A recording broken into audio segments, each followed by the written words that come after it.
वो है मनुष्य एक त्रिभागी प्राणी है। मनुष्य जो है एक त्रिभागी प्राणी है। बाइबल ये बताती कि मनुष्य 3 घटकों से बना है, प्राण, आत्मा और देह। क्या क्या है? प्राण, आत्मा और देह। मेरे अजीज बहन भाइयों, बहुत सारे लोग शरीर के बारे में तो जानते हैं, लेकिन प्राण और आत्मा को एक ही मानते हैं। लेकिन उन्हें बाइबल के जरिए समझाया जाता है प्राण अलग है, आत्मा अलग है। शरीर हमारा सामने दिखाई देता है। प्राण जो है वो आत्मा को परमेश्वर के साथ जोड़े रखते हैं, उसका बहुत बड़ा काम है। और बाइबल में हम पढ़ेंगे इन 3 घटकों के ऊपर लिखा हुआ है कि जो मनुष्य त्रिभागी प्राणी है उसके अंदर जो 3 घटक है उसके बारे में बाइबल में डिटेल से लिखा। हम पढ़ेंगे। हमें बाइबल शिक्षा देती है कि मनुष्य त्रिभागी प्राणी है। पहला थिस्सलुनीकियों उसका 5 अध्याय उसकी 23 आयत पढ़ें। पहला थिस्सलुनीकियों 5 की 23। शांति का परमेश्वर आप ही तुम्हें पूरी रीति से पवित्र करे। हाँ, अब देखिए यहां क्या लिखा? शांति का परमेश्वर आप ही तुम्हें पूरी रीति से पवित्र करे और तुम्हारी आत्मा और तुम्हारी आत्मा और प्राण और देह हमारे प्रभु यीशु मसीह के आने तक पूरे और निर्दोष सुरक्षित रहे। आने तक पूरे और निर्दोष और सुरक्षित रहे। हालेलुया। बड़े ध्यान से इस शब्द को सुनिए। प्राण, आत्मा, देह के बारे में यहां क्लियर लिख दिया। दोबारा पढ़िए बड़े आराम से, बड़े ध्यान से। शांति का परमेश्वर। अब हमें शांति कौन देता है? परमेश्वर। शांति का परमेश्वर आप ही पूरी रीति से पवित्र करे। आप ही तुम्हें पूरी रीति से पवित्र करे। किसी तरह से काम नहीं, बल्कि वो चाहता है पूरी रीति से तुम लोग पवित्र हो जाओ। आप ही तुम्हें पूरी रीति से पवित्र करें। पौलुस ये बोल रहा है, ध्यान से सुनिए। और तुम्हारी आत्मा और तुम्हारी आत्मा और प्राण और देह। अब आत्मा, प्राण, अगर आत्मा और प्राण एक ही होते तो एक ही शब्द बोला जाता। तुम्हारी आत्मा, तुम्हारे प्राण और तुम्हारी देह हमारे प्रभु यीशु मसीह के आने तक। अब प्रभु यीशु मसीह ने आना है कि दिन हमारे प्रभु यीशु मसीह के आने तक पूरे और निर्दोष सुरक्षित रहे। पूरे और निर्दोष और सुरक्षित रहे। बोलो हालेलुया। उसके आने तक। जब मैं सुबह ये वचन प्रभु ने मुझे दिया तो मैं बड़े ध्यान से सोच रहा था किस तरह परमेश्वर ने इंसान को अपने स्वरूप बनाया। आगे जाके आपको पढ़ाया जाएगा। और परमेश्वर ने उसके अंदर अपने श्वास नथनों के जरिए दिए और वो जीवित प्राणी बन गया। बोलो हालेलुया। यहां पे पहला थिस्सलुनीकियों 5 की जो हमने 23 पढ़ी उसमें क्लियर लिखा कि वो तुम्हारी आत्मा, प्राण और देह हमारे प्रभु यीशु मसीह के आने तक पूरे निर्दोष सुरक्षित रहे। आमीन आमीन। ये जो शब्द हमने पढ़े हैं ये हमें बताते हैं कि मनुष्य में 3 अलग अलग घटक है, जो भाग है। इसमें थोड़ी भिन्नता हो सकती है, लेकिन फिर भी इनका अस्तित्व है, हम देख रहे हैं। दूसरी आयत हम पढ़ेंगे इब्रानियों का खत, उसका 4 अध्याय उसकी 12 आयत पढ़ें जरा। इब्रानियों 4 की 12।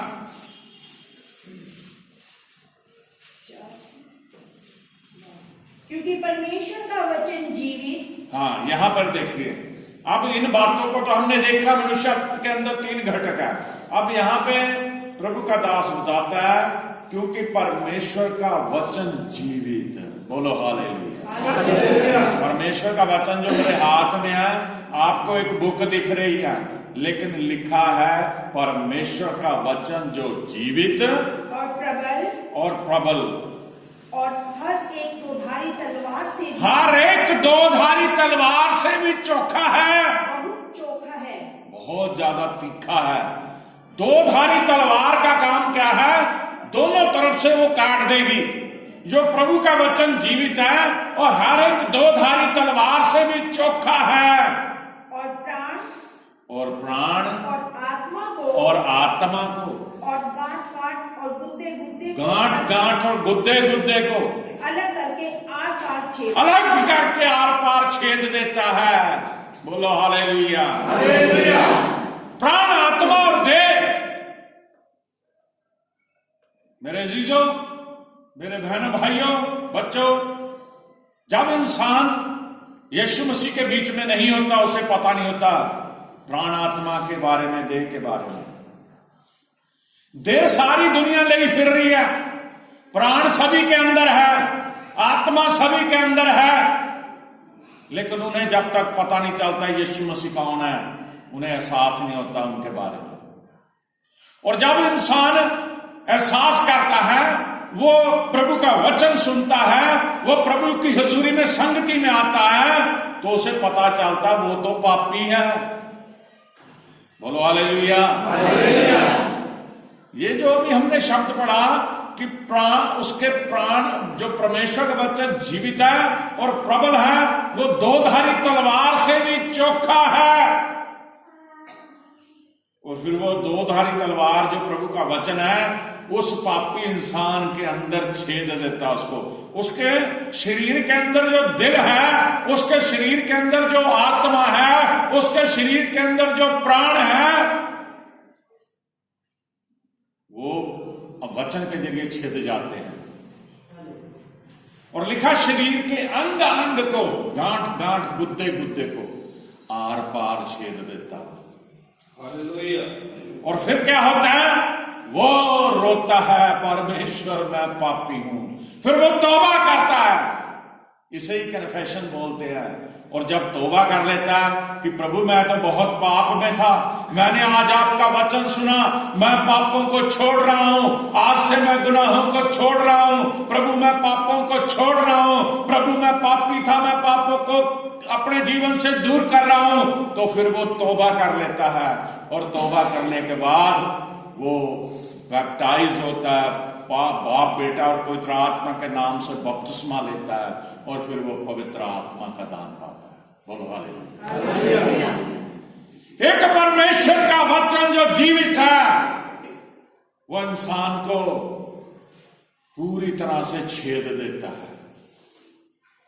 जैसे कोई सामान बनता है ना, जब हम चर्च की ये कंस्ट्रक्शन करा रहे थे, ये जो जंगला बनाया गया है, इसे लकड़ी को पहले चीरा गया, फिर उसको साइज दिए गए, ये पाए बनाए गए, और उसका डिजाइन बनाया गया, फिर कीलों से इसे ठोका गया।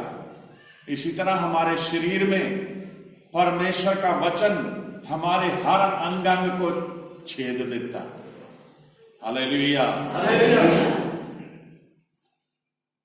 और मन की भावना और विचारों को जांचता है। जो हमारे मन के अंदर भावनाएं है ना, विचार है, उन्हें जांचता है प्रभु का वचन। आमीन।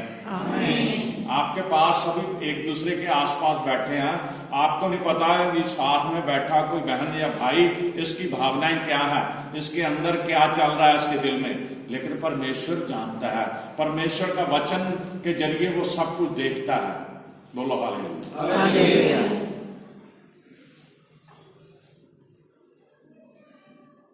परमेश्वर ने जब कौम इस्राएल को मिस्र की गुलामी में से निकाला, मेरे अजीजों,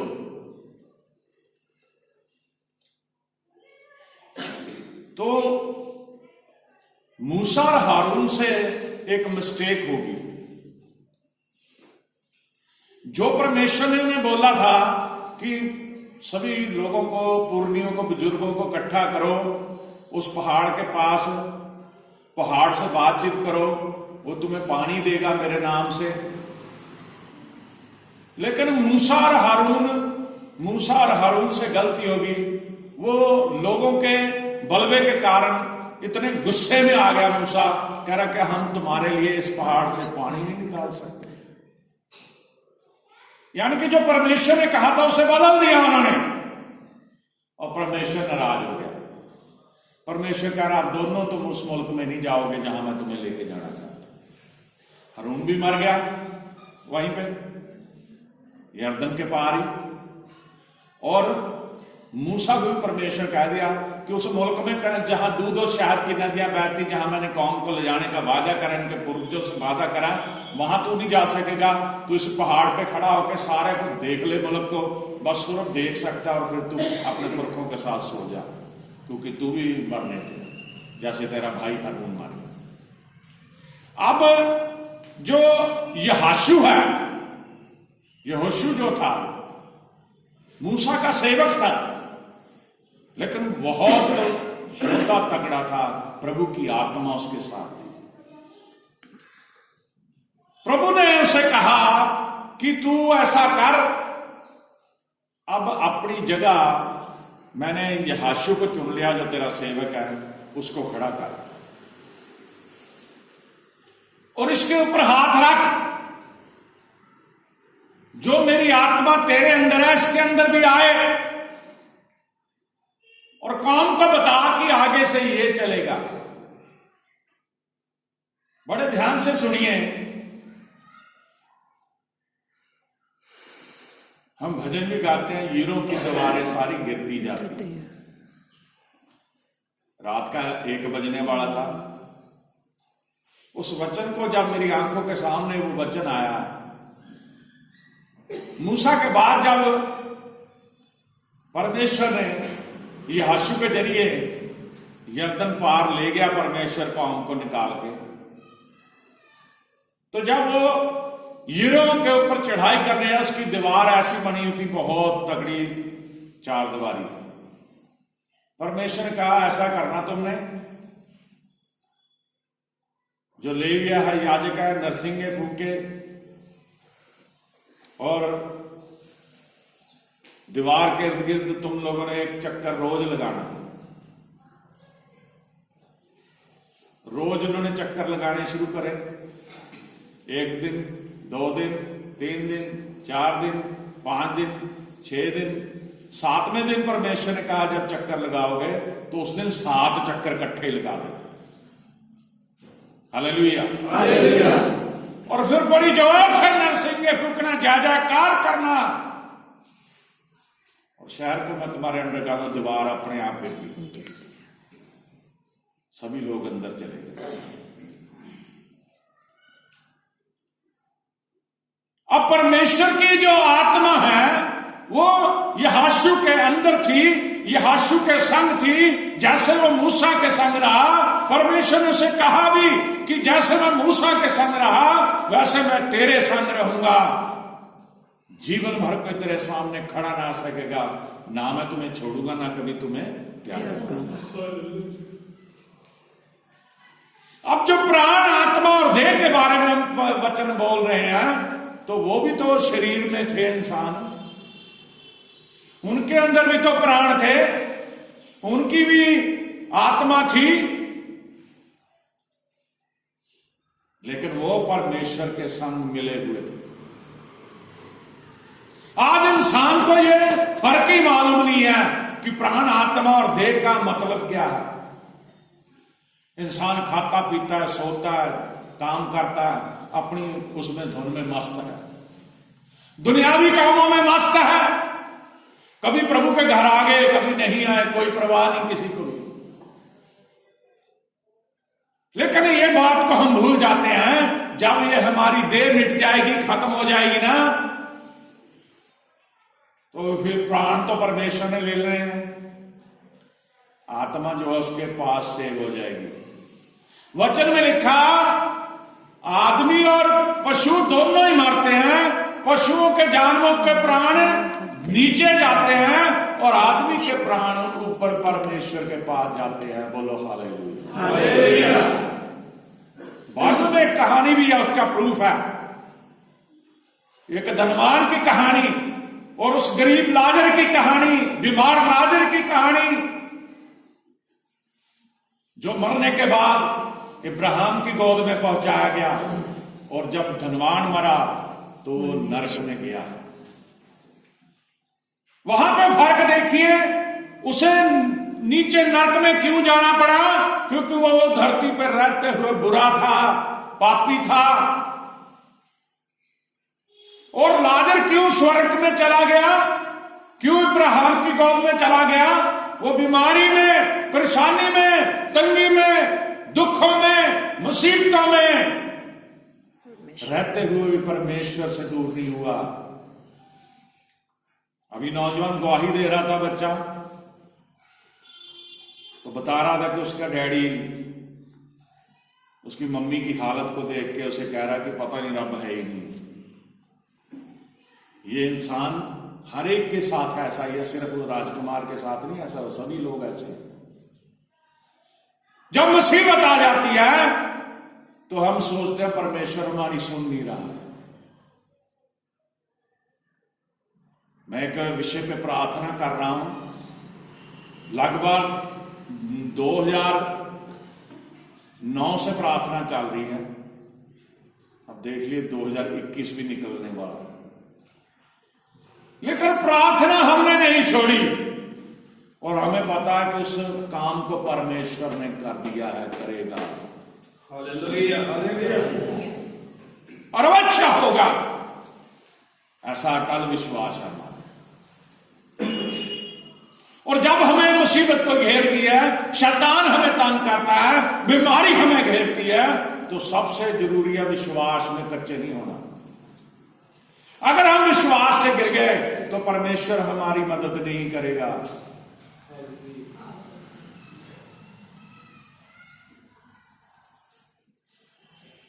प्रभु के जितने भी भविष्यवक्ता हुए, नबी हुए, उनके जीवन को देखिए। कईयों ने बड़े दुख सहे, लेकिन उन्होंने परमेश्वर को नहीं छोड़ा। अगर आप यहेजकेल की पुस्तक पढ़ोगे ना, किस तरह परमेश्वर ने उसे एक ही तरफ को बांध के रखा, दूसरी तरफ को पासा भी नहीं लेने दिया।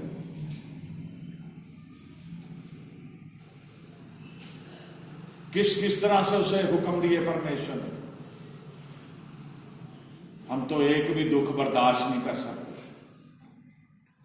हमारे जीवन में सिर्फ एक ही बात है, हमें चंगाई चाहिए, हमें पैसा चाहिए, हमें अच्छा घर चाहिए, हमें अच्छा जॉब चाहिए, हमें अच्छा सब कुछ चाहिए, हमें बढ़िया कपड़े मिले, हमें बढ़िया खाएं, हमारे पास कोई रोग ना आए, हमारे घर में शांति रहे। यही हमारी दुआ है। कभी भी हम परमेश्वर क्या चाहता है ये नहीं सोचते। कभी भी हम परमेश्वर का धन्यवाद नहीं करते। दौड़ लगी हुई है पैसा कमाने की, दौड़ लगी है अपना रोजगार का चलाने की, दौड़ लगी है अपने बच्चों को पढ़ाने की, दौड़ लगी है अपने घर परिवार को चलाने की। किसी के पास समय नहीं है परमेश्वर से बात करने का, किसी के पास समय नहीं है परमेश्वर के घर में आने का। बोलो हालेलुया, हालेलुया। अब जो 3 घटक है, पूरी संक्षिप्त में, पूरे विस्तार से इसमें भिन्नताएं हैं। ये अलग अलग है, प्राण, आत्मा और देह अलग अलग है। इसके बारे में आपको बताया जाएगा।